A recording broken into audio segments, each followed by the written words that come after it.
It is made harder if we continue to have discussion about 2020 and stolen elections, which just make the American people feel like we're living in the past and not worried about their future. And I think if Donald Trump wants to be a part of that, that's fine, and his choice. Republicans weigh their options ahead of next year's midterm elections as they decide how far or close they need to be from former President Donald Trump.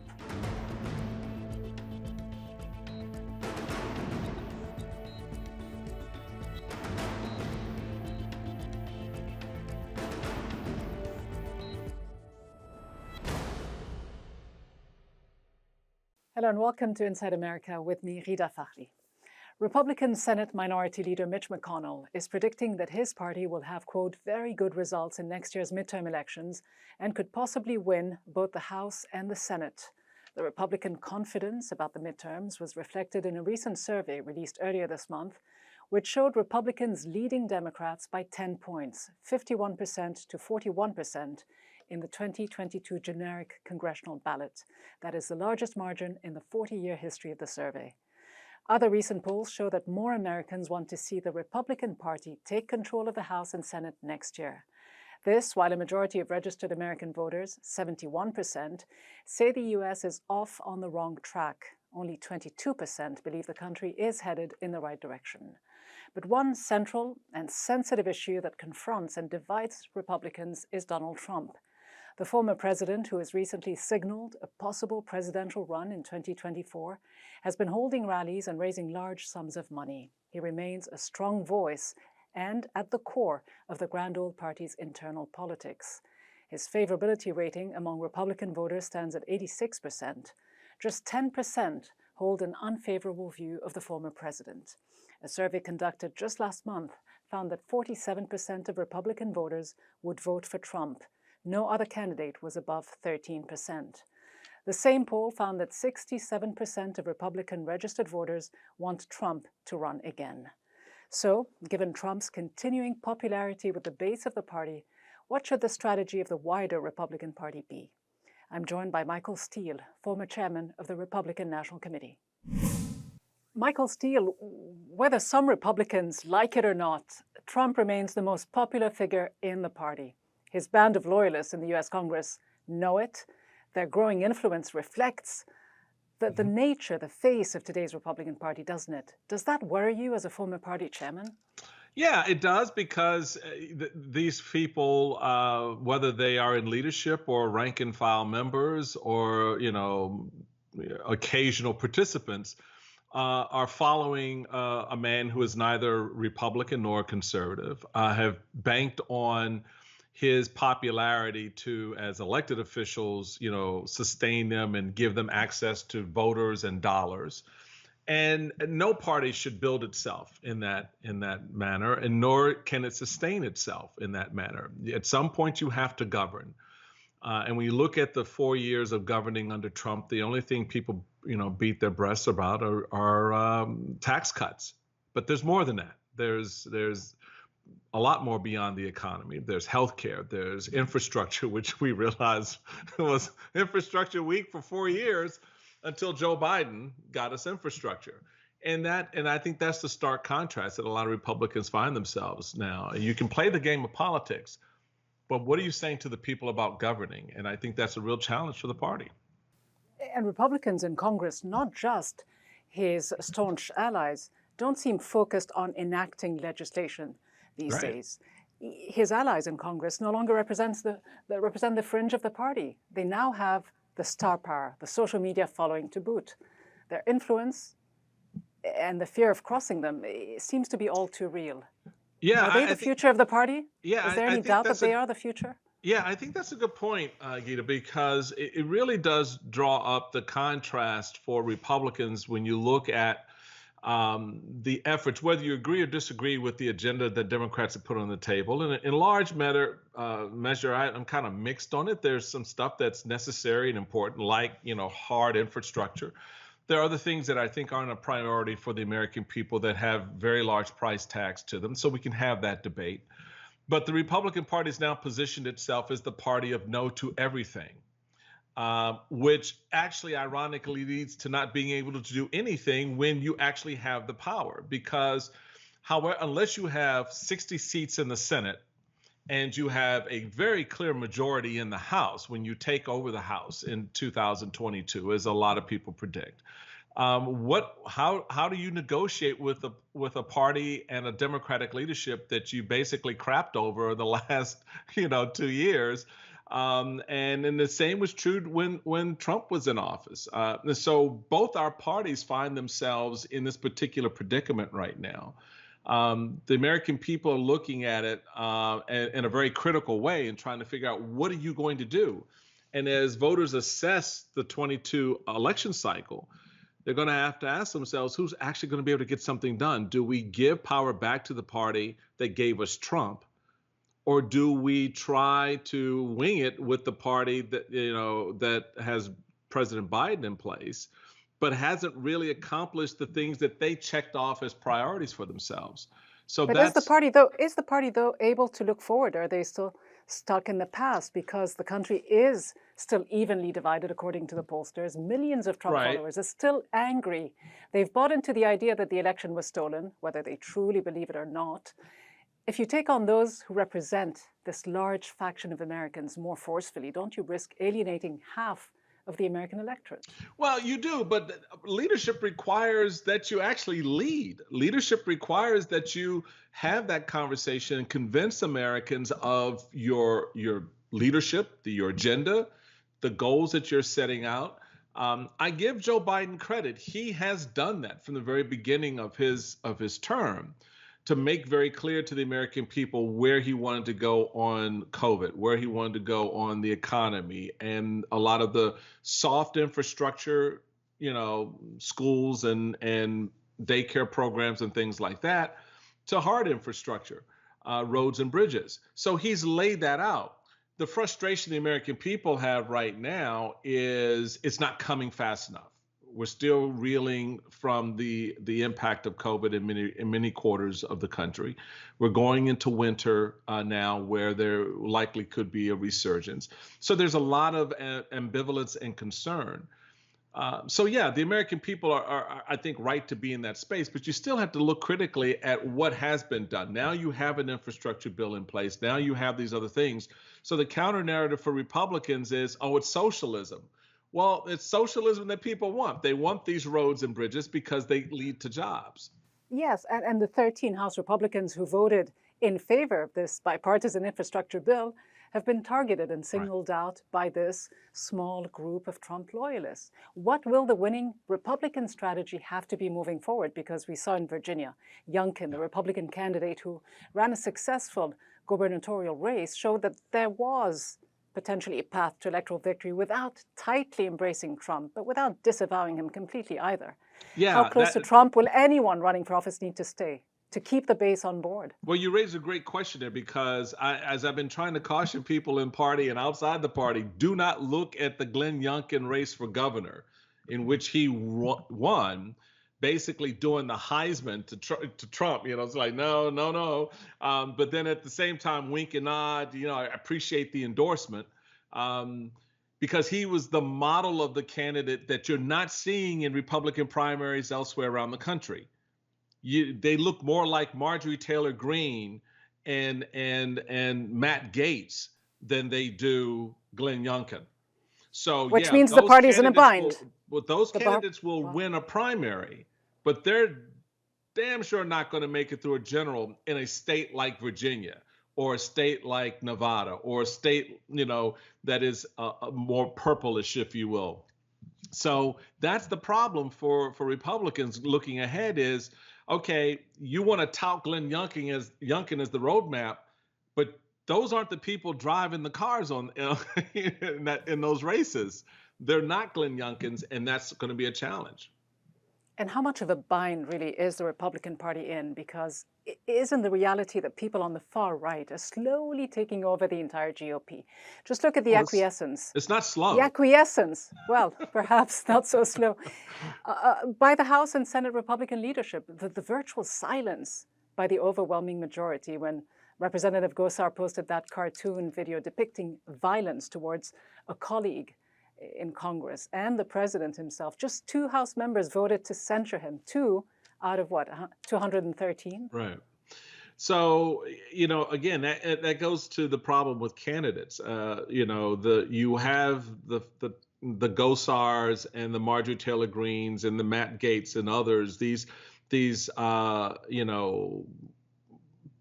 ill-informed,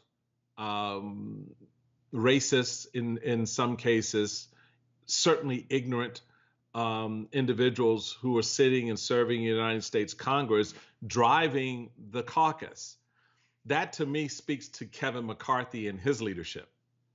And the fact that he doesn't want to wind up like Paul Ryan, the former Speaker of the House, or John Boehner, the former Speaker of the House, who were run out of the House leadership because they dared to push back against the crazy and the stupid and the racist. The leadership is mollifying this faction. There's a collective refusal to draw a hard line against what constitutes, quite clearly, hate speech, incitement to violence, and the like. Doesn't it speak to the degree of extremism in the GOP today? Yes, again, the leadership.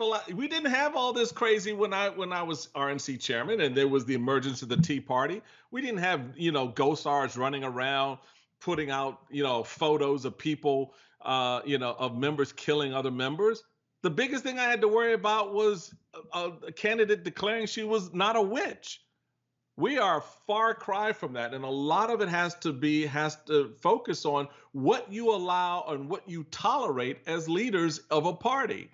And when the leadership allows and tolerates that, this is the problem I have with the Mitch McConnells of the party. They know what it was like before. They know what it's like now.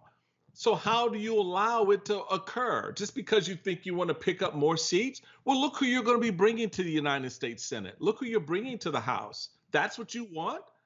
So if you don't clean it out and if you don't stop it, yes, it gets worse and it becomes a greater pox on the entire party.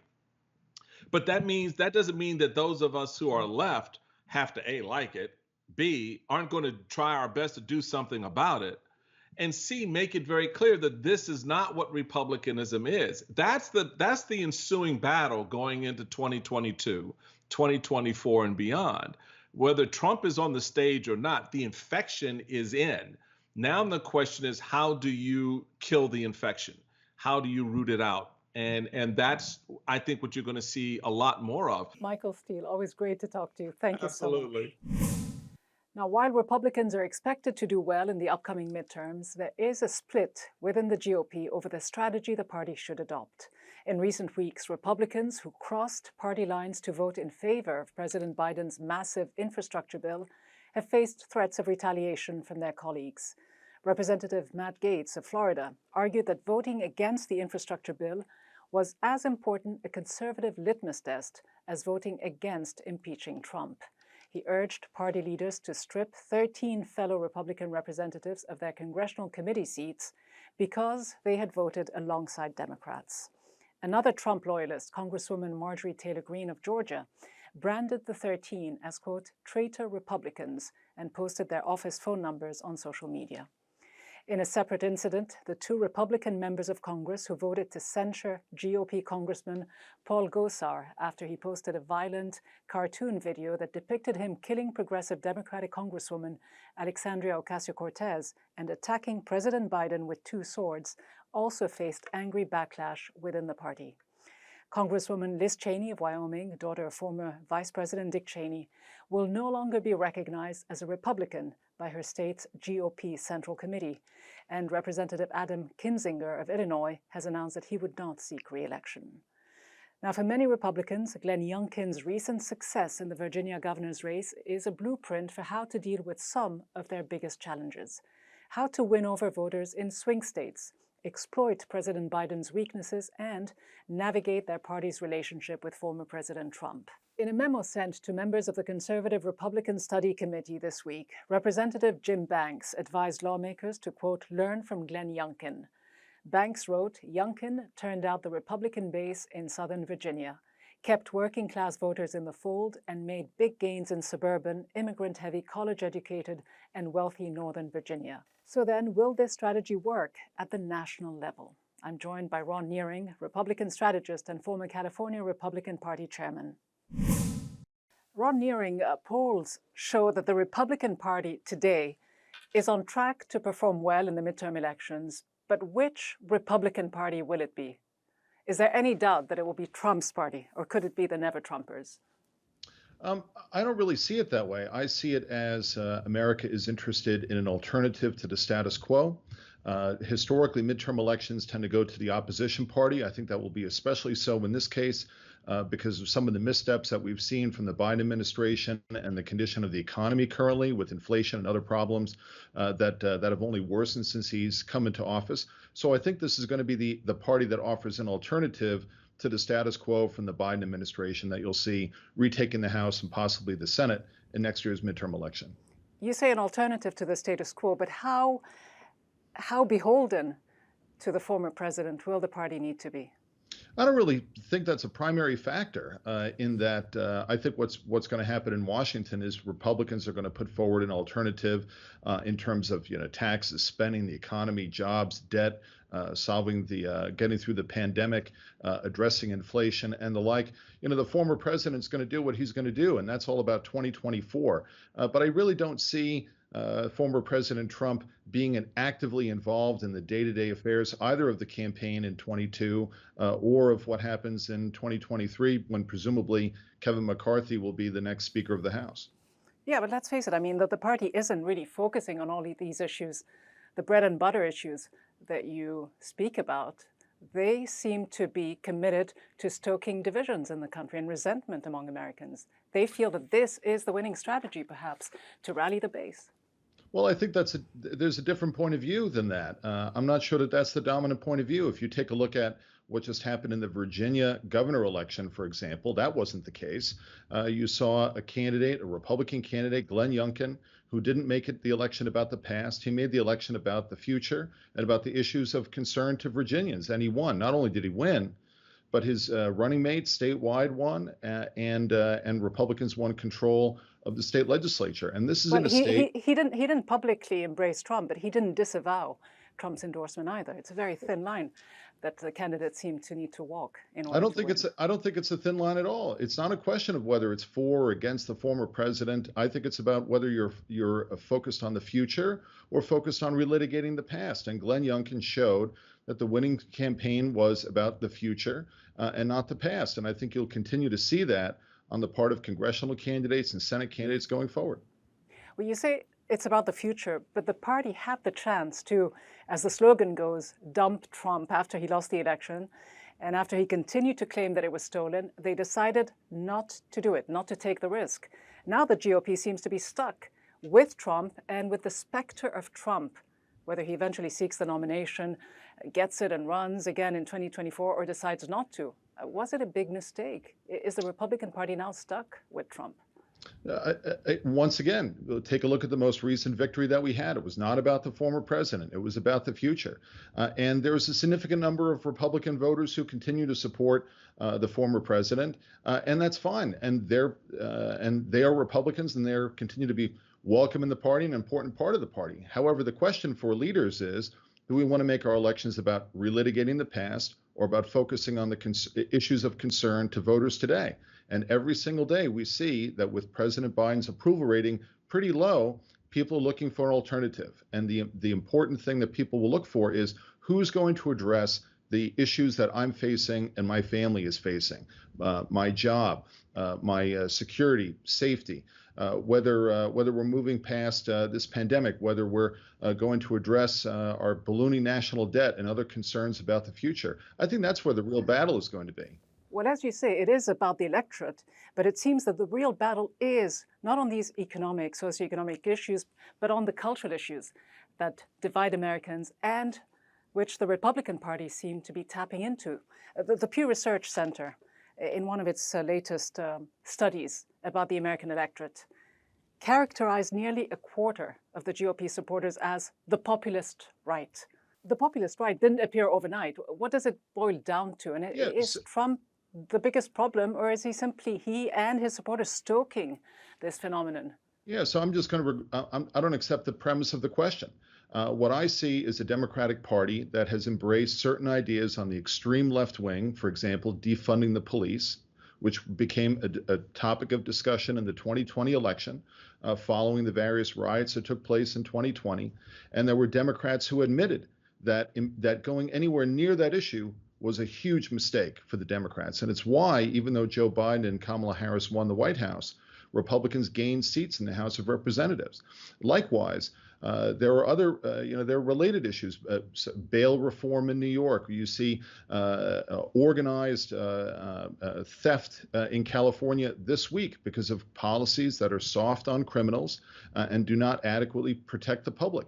These are issues that hold have on. been great. But you're being quite selective, aren't you? No, you are being selective, Mr. Nearing, because the list is also quite long if you look at the other side and the extremists, the right-wing side of the Republican Party. In fact, some Democrats in Congress are afraid that if Republicans win in the midterms, they could become even more authoritarian, that they will retaliate by doing what they said they would do, which is stripping Democrats from committee seats that they currently serve on simply for doing their jobs. Yeah, so let's take a look and see if there's any evidence of that. We just had an election in this past month in Virginia and in New Jersey where Republicans almost won.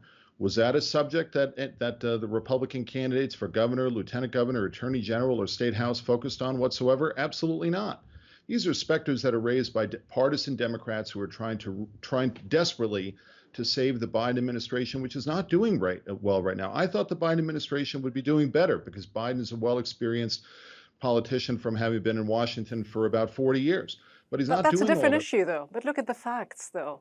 A handful of recently elected House members, Republican House members, Trump loyalists, have been clearly emboldened recently. Look at the way they decided to punish any fellow Republicans who support anything Biden has done.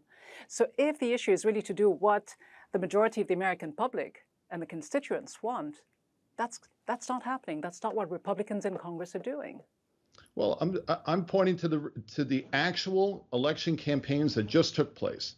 The formula for Republican victory in this past election, which almost won the governorship in New Jersey and did win all the statewide offices in Virginia, was not to focus on any of that, but it's to focus on addressing the issues that Americans have concerning the economy, their jobs, getting past the pandemic and the like. That's what Republicans will focus on. And if they focus on anything else, then they will not enjoy the same level of success. So are you saying that the winning Republican strategy will be focus on the future and forget about Trump and his quote-unquote big lie about the election, the previous election? Is that the strategy going forward? I think that any party that is focused on looking backward puts itself at a disadvantage. I think what you'll see going forward is a replication of what you saw in New Jersey and in Virginia and elsewhere, which is to focus on the future, focus on providing a positive alternative to where Joe Biden and Kamala Harris are taking the country, make sure that we address the issues that Americans are concerned about. And that is the winning formula. And that has been proven not just in the state of Virginia, but in a state of Virginia that was trending toward the Democrats for 20 years. And Republicans won a decisive victory with that formula. I think that provides the pathway forward. Ron Nearing, thank you so much for joining me. Thank you.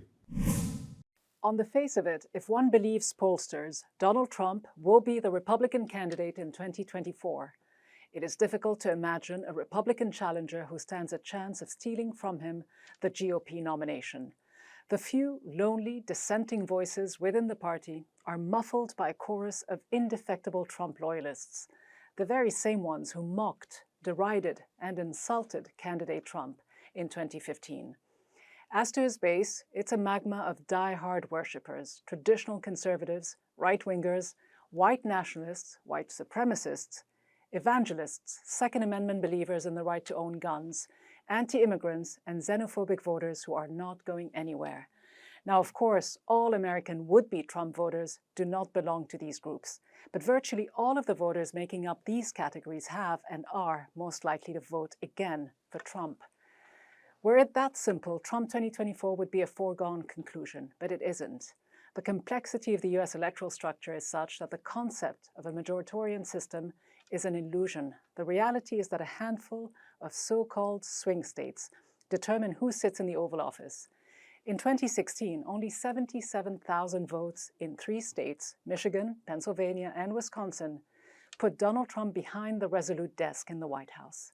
In 2020, election results in these states, the so-called blue wall, took that desk away from him. So in short, for Republican strategists, Trump or no Trump, that is the question. Can Trump clinch a victory in swing states where he alienated mainstream traditional Republicans? It's a possibility that cannot be ruled out, particularly when you consider President Biden's low approval ratings and inflationary trends jeopardizing his and his party's prospects. But there's also another question that Republican strategists may still ponder but cannot yet answer. Can the various investigations of and around Donald Trump lead to an indictment that would radically change the equation? That too is another possibility they cannot rule out. That's all from me, Ghida Fakhry, for this week. From the entire team, thanks for watching.